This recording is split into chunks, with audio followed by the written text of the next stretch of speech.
పెద్దకడుపూరు మండలంలోని వచ్చే నెల జూన్ 4వ తేదీన వెలువడే సార్వత్రిక ఎన్నికల ఫలితాల్లో ఆయా గ్రామాల్లో ఎవరైనా అల్లర్లు సృష్టిస్తే అటువంటి వారిపై కఠిన చర్యలు తీసుకుంటామని కోసగి సిఐ ప్రసాద్ ఎస్ఐ మహేష్ కుమార్ హెచ్చరించారు.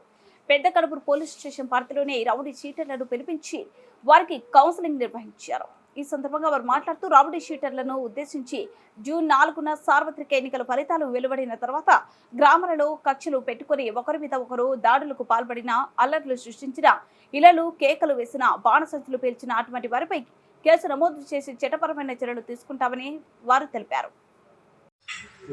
కొన్ని చోట్ల అనివార్య కారణాల వల్ల కొన్ని గొడవలు జరిగాయి కాబట్టి ఎలక్షన్ కమిషన్ ఆఫ్ ఇండియా ప్రత్యేకంగా శ్రద్ధగా మనకు నోటీసులు జారీ చేసింది. గ్రామాల్లో కూడా లీడర్లందరినీ పిలిపించి పీస్ కమిటీ మీటింగ్ పెట్టాలా, వాళ్ళకి విషయాలు తెలియజేయాలా, పరిణామాలు తెలియజేయాలా. కొంతమంది పరిణామాలు తెలియక అనవసరమైన స్థలంలో ఉన్న అందరినీ కూడా నాయకులందరినీ కూడా పిలిపించి ఈ విషయం గురించి తెలియజేయాలని మీటింగ్ ఏర్పాటు చేయాలి. మనకందరికీ తెలుసు, ఎలక్షన్ కౌంటింగ్ అనేది మనకు జూన్ 4వ తారీఖున మంగళవారం నాడు ఉంది. ఆ రోజు రిజల్ట్ వస్తాయి. ఎంతమంది పోటీ చేసినా ఎవరైతే గెలుస్తారో మిగిలిన వాళ్ళు ఓడిపోతారు. అది సహజం. కాబట్టి ఏదైనా కానీ గెలిపోయినా కానీ ఓటమైనా కానీ అందరూ కూడా ఒక మంచి స్ఫూర్తితో తీసుకోవాలా. ఊర్లో ఉన్న ప్రశాంత వాతావరణాన్ని కాదు ఇక్కడ పంపించద్దండి. రాజమండ్రి సెంట్రల్ జైలుకి కానీ కడప సెంట్రల్ జైలుకి కానీ పంపించండి. అవి ఫుల్ అయిపోతే వేరే రాష్ట్రాలు కానీ పంపించండి. రాష్ట్రాలు కూడా తెలియజేయడం.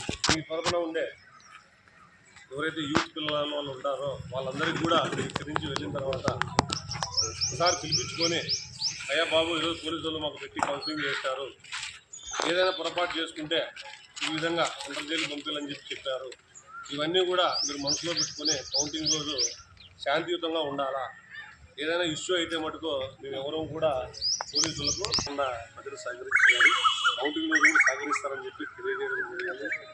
ఈసారి ఈ మీటింగ్ ద్వారా కూడా మనం ఆఫీసర్లకు ఏం తెలియజేస్తామంటే, మీటింగ్ ఊరికే చెప్పాము సార్,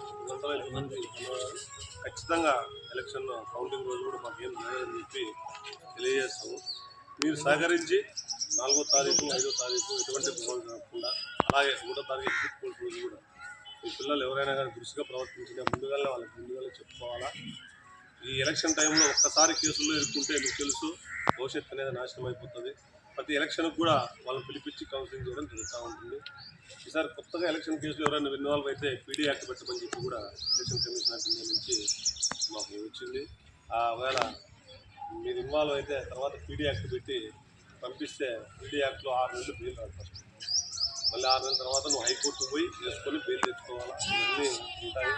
కాబట్టి మీరంతా సహకరించి 4వ తారీఖు సక్సెస్ఫుల్గా చేసి మన మండలానికి మంచి పేరు తీసుకోవాలని చెప్పి కోరుకుంటున్నాం.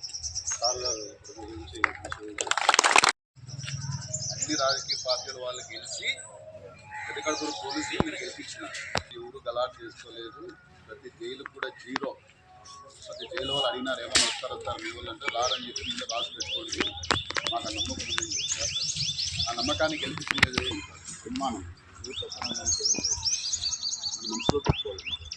దగ్గరకు ఓటు వేస్తాను, ఎలక్షన్లో పోటీ చేసిన గెలుస్తారు, అంతా గెలుస్తారంటే నేను కూడా పోటీ చేస్తాను. అంతే కదా, గెలవరు. అది ఇప్పుడే గెలవలేదు. ఈసారి ఎలక్షన్ బాగా పీస్ఫుల్గా జరిగింది అనుకున్న సందర్భంలోనే మన రాష్ట్రంలో కట్టమని కూర్చోండి. చంద్రగిరిలో గలాట్ వేసుకొని వాళ్ళు తీసుకుపోయి వేలూరు చెన్నై జైల్లో పీడీ యాక్ట్ ఏమంటున్నారు. సో ఇప్పుడు చాలా మంది నాయకులు ఆ గొడవ చేసిన తర్వాత అండర్ గ్రౌండ్ చేతులు ఎలక్షన్ కమిషన్ ఏమంటుందంటే ఒక ఎలక్షన్ ప్రాసెస్ని నేను పెట్టేటప్పుడు మీ అంతా ఎందుకు గొడవ చేస్తున్నాను.